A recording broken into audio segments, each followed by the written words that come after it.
So let's set the stage here. The email is from Elena. She's 31. And to understand why the crash was so bad, you have to understand how high they were flying. Right. She describes her marriage to Tyler as outsider proof. They were the couple everyone else measured themselves against. She literally calls them that couple. That couple. Yeah. Yeah. Survived long distance, bought the fixer-upper, planning a family. You know the type. Totally. High trust, high investment. The kind of relationship that makes you think the system can actually work. Right. And that establishes the baseline. But the detail that really stuck out to me wasn't just the emotional bond. It was the digital integration. You're talking about the shared iCloud library. Exactly. She mentions it specifically. 12,000 photos. Just pause on that number for a second. 12,000. That's a massive amount of data. It's 7 years of life. But it's not just the volume, it's the granularity. Yeah. If you do the math, that's an average of 5 or 6 photos shared every single day for years. Wow. They weren't just living together, they were synchronizing their perceptions of reality.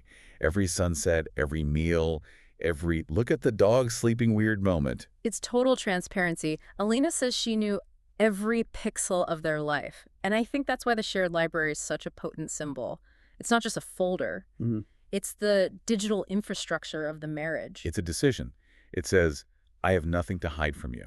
Which is a beautiful idea until it becomes the mechanism of your own destruction. Because when you share everything, you leave no room for a shadow self. And Tyler had a shadow self. So let's get to the incident. The catalyst is a business trip. Tyler, the husband, flies to Chicago. And he tells Elena it's for a last-minute high-stakes merger. He's stressed, he's rushing. He's setting the scene. It's classic narrative building. It is. Elena describes this whole goodbye at the airport. He holds her a little too long, looks deep into her eyes, gives the whole, I'm doing this for us, Elena speech. It's a performance. And he keeps that performance going digitally. This is what we call digital curation. For the first 48 hours, his digital exhaust is perfect. The constant texts. Photos of boring boardrooms, lonely room service trays. He is curating a very specific story, the lonely provider. And it works. Elena buys it completely. I mean, why wouldn't she? This is the man whose laundry she folds. She trusts the data he's feeding her because it matches the persona he's built for 7 years. Until Tuesday night. Tuesday night, 10:45 p.m., the witching hour. Elena is at home, on the couch with the dog. She's missing him. Her phone buzzes. It's a text from Tyler. And a photo. Right. And we should describe the visual here because Tyler clearly put thought into this. He did. The composition matters. It's beautiful. It's a night view of the Chicago skyline from a high floor of his hotel, city lights reflecting off the dark lake. And in the window glass, you can just faintly see his silhouette. It's moody, it's romantic. The kind of photo you post on Instagram to show how deep you are. Exactly. And the caption matches the mood perfectly. What did it say? He writes, "This view means absolutely nothing without you standing here next to me. I'm counting down the seconds until I can hold you again. Good night, my everything." It's the perfect alibi. It validates her importance, explains his location, and crucially, it ends the conversation for the night so he can go do, well, whatever he wants to do. It's a closing statement, and Elena, she melts, obviously. She opens the photo to save it, but then she does something just out of habit. She wants to feel closer to him, see if the lights are twinkling. So she presses her thumb down on the screen. She activates the live photo. And this is the moment. Yeah. Now, before we get to what she found, can we just break down the tech here? Yeah. Because I think a lot of people still think a live photo is just like a GIF. Or one of those Harry Potter pictures that moves a little. Right. But under the hood, it's a specific container format. When your camera app is open, it's constantly buffering. It's always seeing and hearing, but it deletes the footage as it goes. To save space. Exactly. When you press the shutter, the software grabs the still image, but it also reaches back into that buffer and saves the 1.5 seconds before you clicked and the 1.5 seconds after. So it's basically a 3-second time machine. That's a perfect way to put it. It captures the context surrounding the moment. Yeah. It was designed to help you catch a toddler smiling, even if you clicked a split second too late. But there's a catch. The catch is the audio. Unless you manually disable it, the microphone is hot. It records high-fidelity audio for that entire 3-second window. And Tyler, in his arrogance or maybe just carelessness, he forgot the mic was hot. He focused on the visual. Frame the shot, type the text. He forgot the device is a multi-sensory recorder. He treated it like a camera from 1990, not a sensor array from 2026. So Elena presses her thumb down. She expects to hear, I don't know, the wind rattling the window or the hum of the AC. Right. Instead, she says the silence of her living room was replaced by a giggle. A woman's giggle. And not faint background noise. Elena notes it was too close to the microphone. That's the spatial audio. Our phones are incredibly good at distinguishing depth. If it was a TV in the background or someone in the hall, the waveform would be muddy. This is dry, clear source audio inside the room. God, that makes my skin crawl.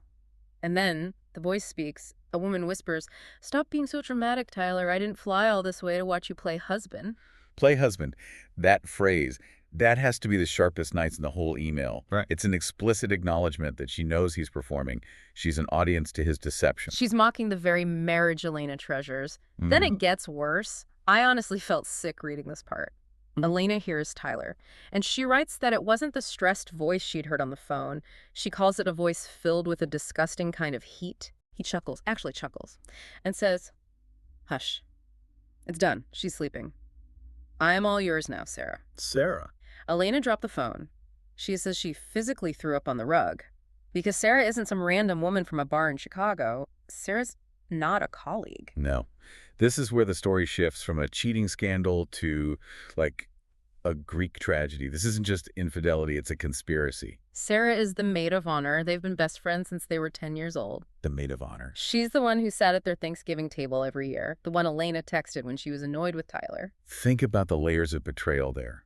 Your two primary support systems, your partner and your best friend, colluding against you and mocking you. And the only reason you know is a 1.5-second buffer on a camera sensor. If he had taken a regular photo, she'd still be sleeping peacefully. Thinking she had the perfect life. Wow. And the deception from Sara was just as calculated. Elena mentioned Sara had told her she was going to a spa retreat in Arizona for the week. The classic cover. I'll be off the grid. It buys her silence. Exactly. But once Elena had the audio, she went full forensic analyst. She didn't just listen, she looked. She zoomed in on the reflection in the hotel window. And if you look at the far edge of the frame, there she is. The visual confirmation. Sara, sitting on the edge of the hotel bed, wearing nothing but a smile and a silk robe. And not just any robe. The $400 silk robe Elena had bought Sara for her birthday 3 months prior. That detail is just, it's sadistic. It highlights the total lack of respect. Tyler is sending a text saying, "You are my everything," while standing in front of the mistress wearing the wife's gift. It's the gap between digital curation and digital reality. The photo says love, the metadata says lust and betrayal. So put yourself in Elena's position. It's late. Your life has just evaporated. The instinct for most people would be to call him, right? Scream. FaceTime him, catch them in the act, burn the house down. But Elena doesn't do that, and this is what I find most fascinating. In another era, you'd throw his clothes on the lawn. Elena chooses a response that is native to the medium of the betrayal. She fights data with data. She waits. She waits until 3 a.m. She knows they're asleep, and she opens that shared iCloud library. The archive, the 12,000 photos, the digital nervous system of their relationship. She hits select all, and she deletes them. The select all command is heavy. 7 years. The wedding, the honeymoon, the silly selfies, gone. She empties the recently deleted folder, too. Scorched earth, total erasure. She didn't just break up with them, she deleted the history of them. That's a psychological deplatforming of the marriage. She's saying, I own this memory and I'm revoking your access to it. But she doesn't leave the folder empty. She uploads one single file back into the shared library. The Chicago Live photo. And she renames the album. It's no longer The Life of T&E. She renames it 1.5 Seconds of Truth, The End of Us. It is calculated. It is brutal. Think about the user experience for Tyler. He wakes up, checks his phone, sees a notification. Elena modified the shared library. He opens it. And the 12,000 photos are gone. The white space on the screen must have been blinding. And then one thumbnail remains. It forces him to watch his own mistake. It transforms the shared archive from a symbol of love into a courtroom exhibit. It's the ultimate, I know. And sure enough, 7 a.m. rolls around, the panic sets in, Elena gets 32 missed calls, the texts start flooding in, and this is where we see the desperation to argue with the machine. The gaslighting attempts. They were pathetic. The phone was glitching. It was the TV. That wasn't Sara. It was a hotel maid in the hallway. He's trying to argue against the data. It's the modern version of who are you going to believe, me or your lying eyes? But high-fidelity recording catches nuance that lies just can't cover. Elena reveals why his excuses crumbled instantly. It wasn't just the voice. No. In the last half-second of that clip, Sara called him by a specific pet name. The biometric lock. It was a silly, nonsensical name from an inside joke that only the three of them, Elena, Tyler, and Sara, knew. From a road trip they took in 2022. You can't argue that.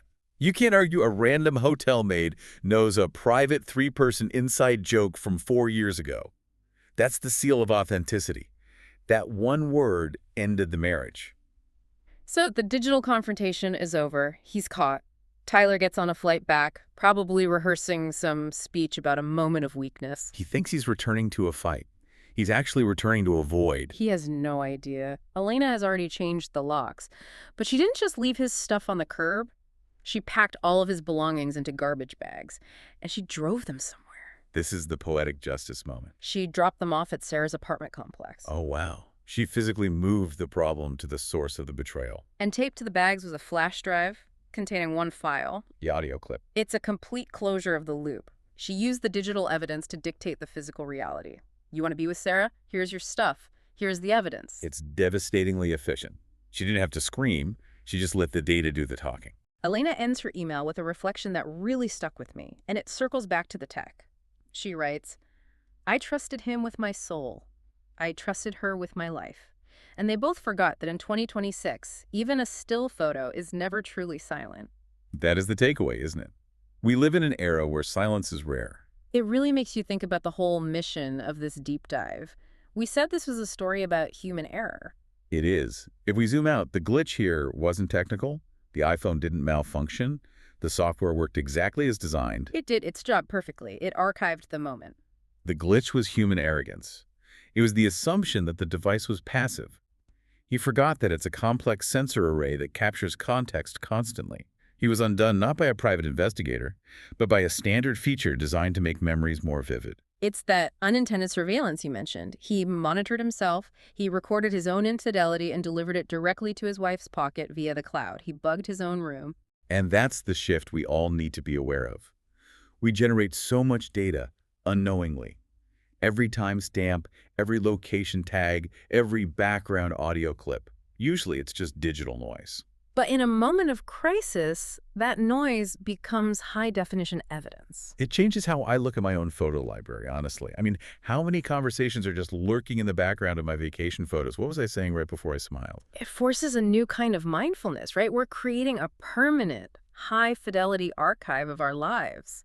And if there are cracks in the foundation, the data will eventually seep in and expose them. Elena left us with a final question for you, the listener. And honestly, it's a little mean. It's paranoid. But it's the only way we can end this. It's a question that is probably going to cause a spike in anxiety for some people listening. I can feel people reaching for their phones right now. She asks, how many of you have gone back and checked the audio on the live photos your partners have sent you? Because you might find that the silence is actually screaming the truth. It is. It is. A huge thank you to Elena for sharing such a raw and technically fascinating story with unlocked phones, and for letting us unpack it here. Indeed. Turning a personal tragedy into a warning for the rest of us takes guts. That's all for this deep dive. Check your settings, check your photos, and maybe just be honest with your partner so you don't have to worry about the metadata. Thanks for listening. We'll catch you on the next one.